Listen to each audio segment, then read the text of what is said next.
Hello, precious show. Good evening. How are you? I hope you will be fine and okay. I am also okay. I welcome you in SSP Academy में। तो आज आपका SSP Academy में स्वागत है। मैं आपको narration का रोल पढ़ा रहा हूँ। ये लास्ट रोल में आप पहुँचे हो एक्सक्लेमेटरी नरेशन में।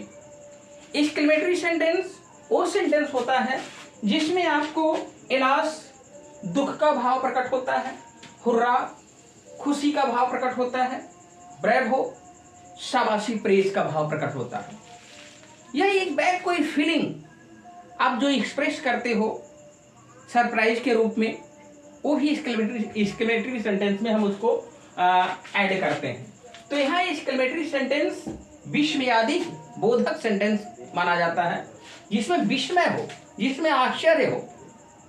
तो यहाँ आपको रूल देखना है कि यदि रिपोर्टेड स्पीच का वाक्य, ध्यान से समझिए, यदि रिपोर्टेड स्पीच का वाक्य, नोटेड कमा के अंदर की बात की जा रही है, यदि रिपोर्टेड स्पीच का वाक्य एक्सक्लेमेटरी सेंटेंस यानी विस्मयादिक बोधक वाक्य हो तथा ब्रेवो, हुर्रा, एलास, ओ आदि शब्दों से शुरू हो तो रिपोर्टेड स्पीच के भाव के अनुसार रिपोर्टिंग वर्ब के शेड को एक्सक्लेम्ड विद जॉय, ध्यान रखेंगे इसी शेड को चेंज करना है, exclaim with Joy, exclaim with सारो, एक्सक्लेम विद प्रेज में बदल देते हैं। नोट में आप ध्यान दोगे कि इलाज बराबर क्या होता है, एक्सक्लेम विद सारो होता है, हुर्रा बराबर क्या होता है, एक्सक्लेम विद जॉय होता है, और ब्रेवो के भाव से क्या होता है, एक्सक्लेम विद प्रेज, यानी दुख का भाव इलाज प्रकट करता है, हुर्रा क्या प्रकट करता है, जॉय का भाव, और ब्रेवो क्या प्रकट करता है, प्रेज का भाव। तो बहुत इत्मीनान से, बहुत शांति से हम इन्वर्टेड कॉमा के अंदर के भाव को समझते हैं, उस भाव के अनुसार ही रिपोर्टिंग वर्ब के स्टेट को चेंज किया जाता है। तो आप अपने दिमाग में इस चीज को बैठा लो कि इन्वर्टेड कॉमा के अंदर का जो सेंटेंस भाव प्रकट करता है, जो मैसेज देता है, उसी के अनुसार रिपोर्टिंग वर्ब के स्टेट को हम चेंज करते हैं। तो आज हम ये रूल नंबर 7A को मैं बता रहा हूं और इसको ध्यान से समझिए, और जितना आप ध्यान लगा के समझोगे उतनी बात आपको बेहतर समझ में आएगी। तो इस चीज को आप ध्यान से देख लीजिएगा, ध्यान से समझ लीजिएगा, ये काफी यूजफुल आपके लिए रहेगा। तो समझना आपका काम है, समझाना मेरा काम है। Education is power. एजुकेशन से बढ़ के दुनिया में कोई चीज नहीं है। एजुकेशन वो ताकत होती है जो दुनिया की हर खुशी आपको मिल सकती है थ्रू एजुकेशन की। ठीक है, फिर समझने की कोशिश करिए। अब आप एग्जाम्पल के माध्यम से देखो।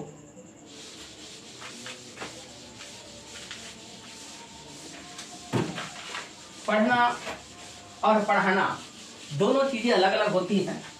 बच्चों को कैसे कन्वर्ट करना है, कैसे डील करना है, ये टीचर जानता है। तो मेरा काम है सिखाना, और सिखा के आपको छोड़ूंगा मैं। ये है आपका सेंटेंस, जैसे she said alas I am ruing. ये सेंटेंस आपके सामने आ गया। अब उसने कहा कि एलास, दुख प्रकट हो रहा है यहाँ पे, आई एम रूइंग। उसने दुख प्रकट किया कि मैं बर्बाद हो गई। तो मैं बर्बाद हो गई थी। एलास जो शब्द आया है, ये क्या दिखाता है, दुख। एक्सक्लेम विद सारो। तो अब इसको शेड को हमें चेंज करना है।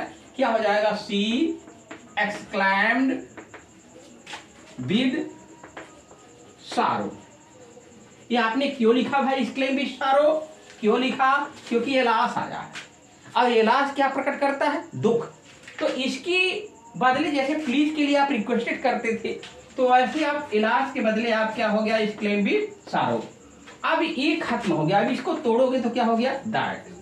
और ये ध्यान रखना, टेंस और प्रोनाउन चेंजिंग और नियरनेस जो वर्ड चेंजिंग है वो पूर्वत रहेगा। जैसे पूर्व में आप बदलते आए हो वैसे ही बदलना है। प्रोनाउन फर्स्ट पर्सन का इसके पास आएगा, ए नॉमिनेटिव केस, सी भी नॉमिनेटिव केस, यहाँ क्या हो जाएगा, सी। टेंस बदलोगे, ईजे बार को कहाँ बदलते हैं, वाज वेयर में। तो यहाँ सी के अनुसार क्या हो गया, वाज। ये हो गया रूइंड। अब ये फुल स्टॉप। अब यहाँ कामा इनफिट कामा मत लगाइएगा। तो आपको जो बातें समझाई जाती है उसको ध्यान से समझने की कोशिश करिए। बहुत ज्यादा एक्स्ट्रा एक्सपेरिमेंट करने की जरूरत नहीं है, जो रूल बताए जाते हैं उस चीज को फॉलो करिए।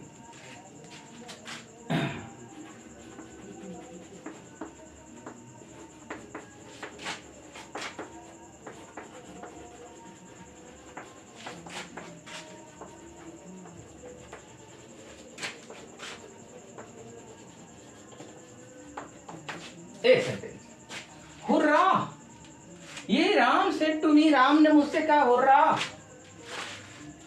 हुर्रा क्या प्रकट करता है? Joy. We have won the match, बड़ी खुशी की बात है, हम लोगों ने क्या किया? मैच जीत लिया। तो हुर्रा शो कर रहा है कि हम लोगों ने मैच जीत लिया।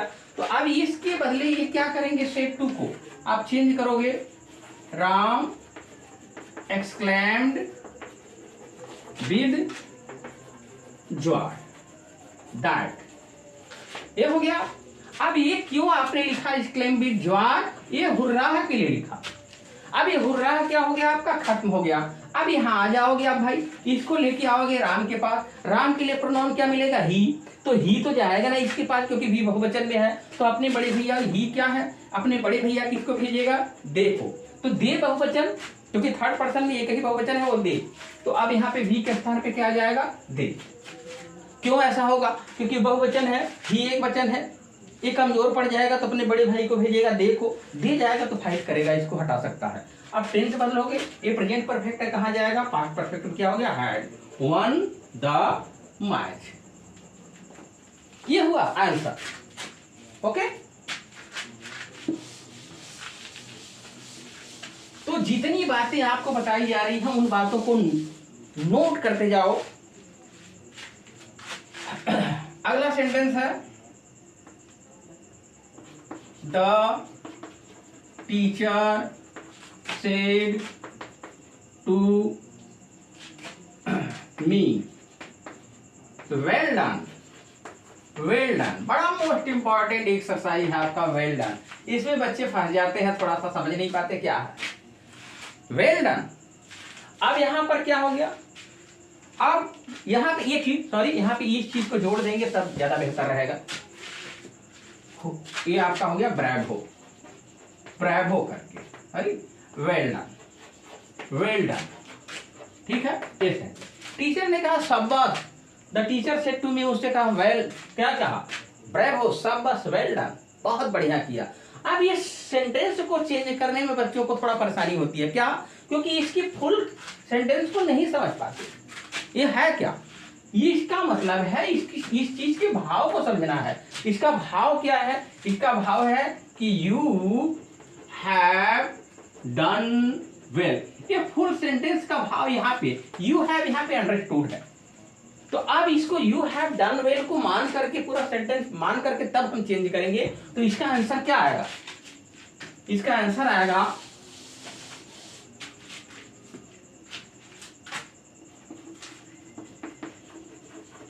जो इच्छुक है बच्चे पढ़ने की, जो कुछ जानना चाहते हैं, उनका मन प्रेजेंट रहता है, और जो लापरवाह होते हैं उनका मस्तिष्क हमेशा एब्सेंट रहता है। वो कहीं भी रहेंगे, दिमाग अनुपस्थित रहता है, वो पढ़ाई नहीं कर पाते। तो यहां पर आपका ए सेड टू, इसकी चेंज करेंगे एक्सक्लेम्ड विद प्रेज। क्या हो गया भाई? प्रेज। टीचर का अपना अपना नजरिया होता है पढ़ाने का, रूल एक ही होते हैं, तरीका अलग अलग होता है टीचिंग का। तो अभी इतना हो गया। क्यों रखा भाई? अपने ब्रैवो क्या बताता है? शाबाशी। तो अब टीचर ने शाबाशी दिया है तो क्या लिखेंगे? Exclaim with praise. अब इसको आप क्या करोगे? इसको तोड़ोगे, कंजंक्शन क्या हो गया? दैट। अब यहाँ पे वेल डन को क्या समझना है? You have done well. Well done का मतलब क्या समझेंगे? You have done well. किस टेंस में? प्रेजेंट परफेक्ट टेंस में। अब इसको बदलोगे यू को किसके अनुसार? मी के अनुसार। क्या हो जाएगा? आई। क्या हो जाएगा? आई, क्योंकि ऑब्जेक्ट क्या है? यू। यू किस पर्सन का प्रोनाउन? सेकंड पर्सन का। सेकंड पर्सन का प्रोनाउन रिपोर्टिंग वर्ब के ऑब्जेक्ट से बदलता है। अब यहाँ पे करता है, तो मी का करता क्या होगा? नॉमिनेटिव केस आई होगा। आई टेंस से बदलो, हैड डन वेल। कुछ बच्चों के समझ में आता है टेंस परिवर्तन क्यों होता है? भाई टेंस परिवर्तन तब होता है जब रिपोर्टिंग वर्ब सेड में हो, सेड पास्ट में हो जाता है तो टेंस परिवर्तन होता है। इस चीज को पहले पढ़ा दिया गया आपको। इस चीज को हमेशा दिमाग में बैठा लो कि टेंस परिवर्तन तब होता है जब रिपोर्टिंग वर्ब पास्ट में होता है। अगर रिपोर्टिंग वर्ब प्रेजेंट या फ्यूचर में हो तो टेंस परिवर्तन नहीं कर सकते आप, यूनिवर्सल ट्रूथ को छोड़ करके। ठीक है, वो एक अपवाद है।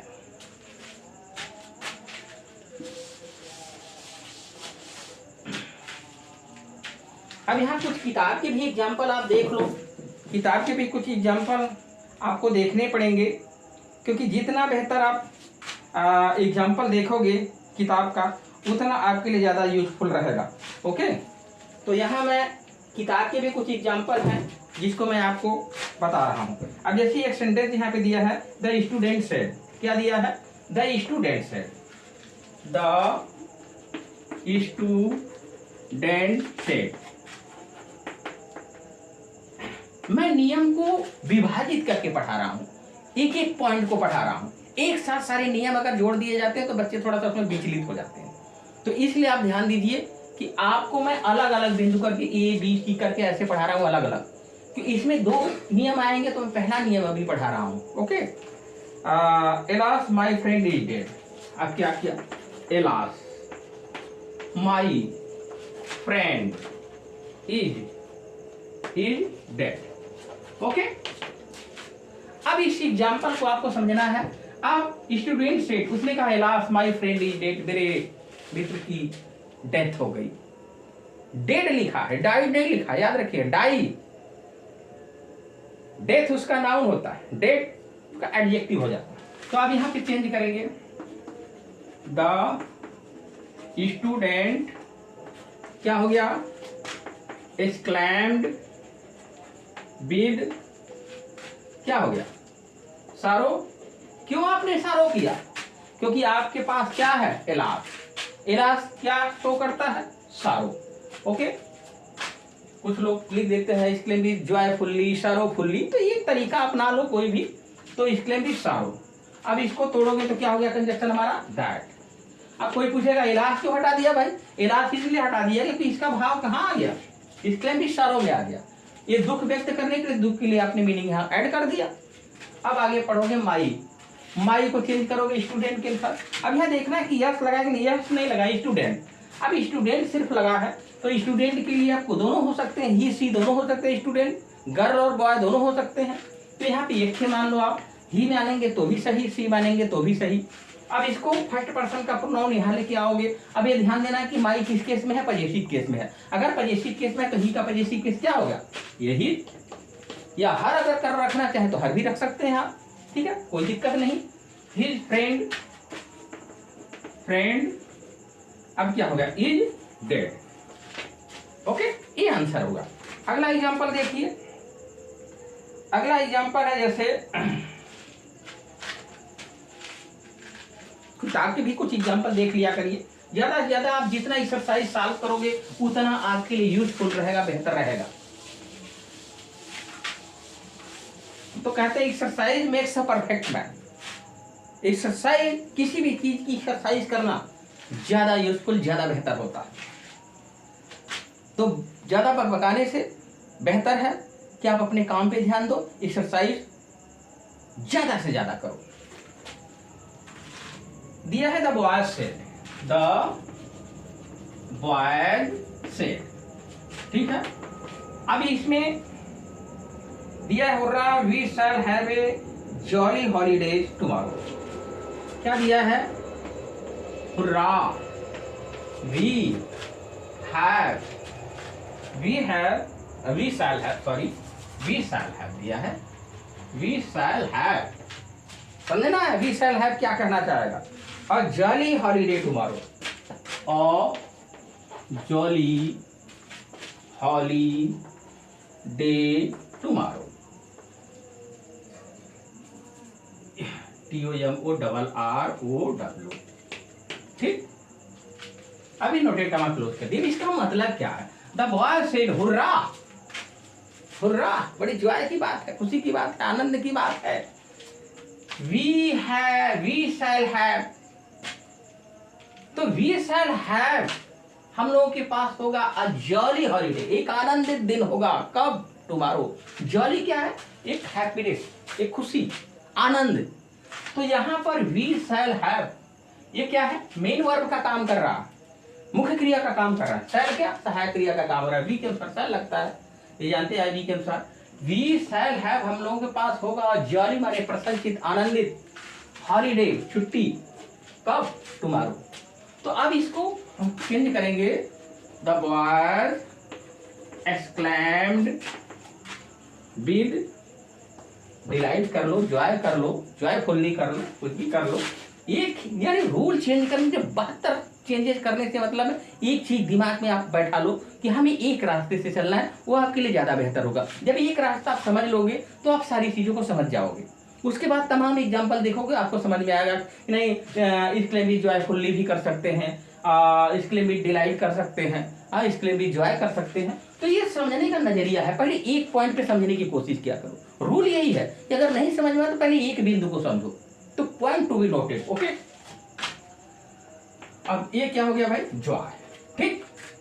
अब ये आपका क्या हो गया, खत, इसका भाव ऐड हो गया इसमें, इसके लिए भी जॉय में।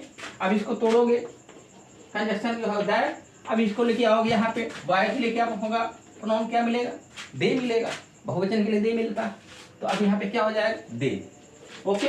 अब यहाँ दे के अनुसार, ये देखिए बच्चे यहाँ थोड़ी सी गलती करते हैं, ये ध्यान दीजिएगा इस बात को। वी के अनुसार यहाँ शैल है तो दे के अनुसार क्या होगा, विल माना जाता है, तो वी के अनुसार यहाँ क्या हो जाएगा, वुड हो जाएगा।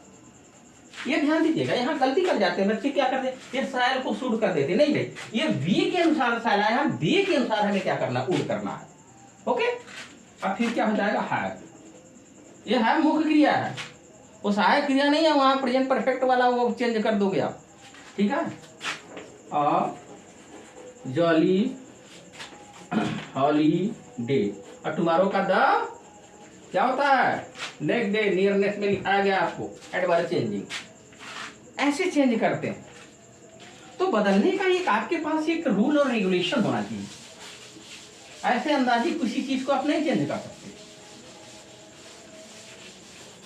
समझ रहे कि नहीं। आगे एग्जांपल देखेंगे आप,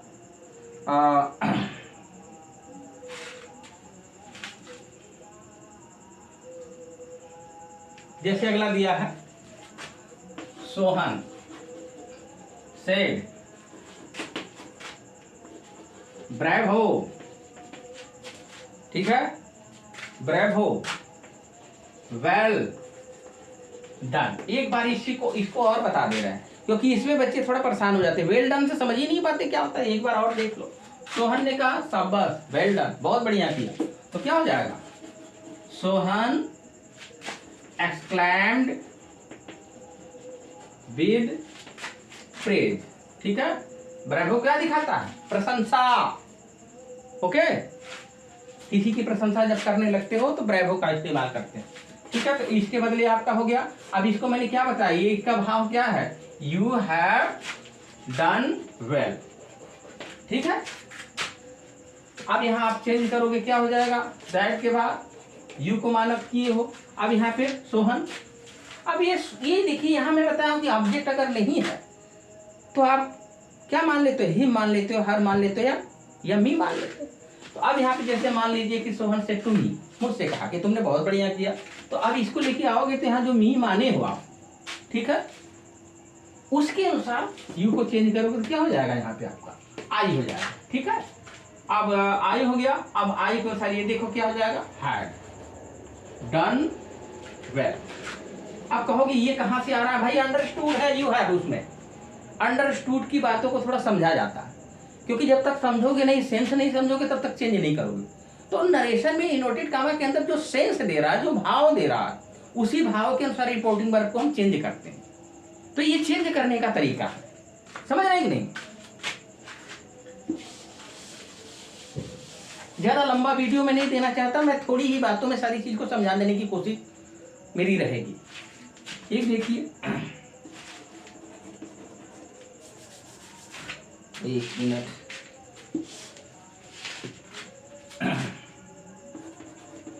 Meera said to me my mother was dead. ये इसमें थोड़ा सा वाज करके मैं आपको बता रहा हूँ, वाज में बच्चों को थोड़ा परेशानी हो जाती है, क्या करते हैं, जैसे मीरा ने मुझसे कही कि मेरी माँ की डेथ हो गई, यानी माई मदर इज डेड। अब वाज आ गया तो यहाँ भी थोड़ा सा ध्यान देना है कि वाज वेयर को क्या करते हैं, तो क्या हो जाएगा आपका मीरा, इसको क्या करेंगे, एक्सक्लैम्ड विद, क्या करेंगे, बोलो भाई क्या करेंगे, क्या है ये, सॉरी यहाँ पर आपको ये पढ़ाई का आनंद खूब लिया करो, पढ़ाई का आनंद नहीं लोगे, क्या क्या लिखना है यहाँ, क्या छूटा, क्या समझोगे, क्या समझोगे भाई, इलाज, क्या समझना है यहाँ, थोड़ा सा लिख दे रहा है फिर से, क्योंकि आपके दिमाग को चेक करने का मेरा तरीका दूसरे ढंग का है। मैं जो चाह रहा था कि मैं आपको चेक करना चाह रहा था कि क्या आप इसको समझ रहे हो कि नहीं समझ रहे हो, क्या भाव है, इलाज, फिर क्या था, माई मदर वाज डेड, ठीक है, एक तो ये मेरी एक खासियत है, मैं कुछ शब्दों को छोड़ दिया करता हूँ कि बच्चा पकड़ रहा है कि नहीं पकड़ रहा, अगर पकड़ रहा है तो इसका मतलब मेरी बात को समझ रहा है, अगर मैं ऐसे सॉल्विंग करने जाऊं तो इसका मतलब वो समझ रहा है कि इलाज कहीं दुख अगर दिखा रहा है तो इलाज छूटा है, तो इलाज को यहाँ ऐड, ये आप चिन्ह लगा दें, ठीक। तो हर बिंदु को इसीलिए करेक्ट इनकरेक्ट पढ़ाया जाता है कि सेंटेंस करेक्ट है कि इनकरेक्ट है, इनकरेक्ट है तो हाउ टू करेक्ट, कैसे उसको सही करना है, ये चीज ध्यान देना है, ठीक है। तो ये मेरी पुरानी आदत है, शब्दों को छोड़ता हूँ, बच्चों को चेक करता हूँ, बाद में फिर बताता हूँ। SORROW हो गया। अब ये आपका क्या हो गया, ये एक्सक्लेमेटरी मार्क है, ध्यान दीजिएगा। तो एक्सक्लेमेटरी मार्क जो होता है वो ध्यान दीजिए, उसको लगाना बहुत जरूरी होता है, उससे भाव प्रकट होता है। तो अब ये हो गया ना, ये कट गया भाई, अब इसको तोड़ोगे क्या हो गया, डायरेक्ट, ठीक है। अब इसको लेके आओगे, कहाँ लेके जाओगे, सीधा चलो एरिया जाएंगे ना, कहाँ जाएंगे, कर्ता के पास जाएंगे, कर्ता के तो क्या है सी, अब यहाँ पे पजेसिव है तो सी का पजेसिव क्या होगा, हर। अब यहाँ देखो हर मदर, ये हर मदर है भाई, ठीक है। अब यहाँ बच्चे थोड़ा गफलत खा जाते हैं कि इन्वर्टेड कामा के अंदर वाज ओवर आता है तो क्या करते हैं, वाज ओवर आता था हैड बीन, ध्यान दिमाग में बैठा लो, क्या अगर वाज आ जाता है, वाज वर WERE भाई, तो इसके बराबर क्या कर देते हैं, हैड बीन, दिमाग में सेट कर लो, जो मूल बिंदु होता है उसको मैं बार बार दोहराता हूं, तो वाज वर आ जाता है तो नरेशन में उसको क्या चेंज कर देते हैं, हैड बीन, ओके। तो अब आपका क्या हो गया, ये हैड क्या मदर है, क्या हो गया, हैड बीन, ठीक है, डेड, DEAD, इस चीज को ध्यान दीजिएगा। ई जय मार रहा था तो वाज वर कर देते, और वाज वर रहेगा तो क्या करोगे भाई, हैड बीन करोगे, समझे। तो ये रहा आज का एक्सरसाइज, और ये 7वां का एक्सरसाइज ये रहा। तो I hope you will understand everything clearly. अगर जो चीज आपको समझ नहीं आता है तो कमेंट के थ्रू आप जरूर मुझसे पूछने की कोशिश करिएगा, मैं ट्राई कर रहा हूं बार बार आपको बेहतर देने की, सिखाना मेरा काम है, मैं वो जिद्दी टाइप का इंसान हूं, मैं आपको सिखा के ही मानूंगा। नहीं आपको समझ में आएगा, मैं बार बार एक्सरसाइज करूंगा, ये पढ़ाने के बाद मैं रिवाइजिंग एक्सरसाइज करता रहूंगा, ओके। तो आप पढ़िए, ध्यान दीजिए, thank you so much, good luck, best of luck.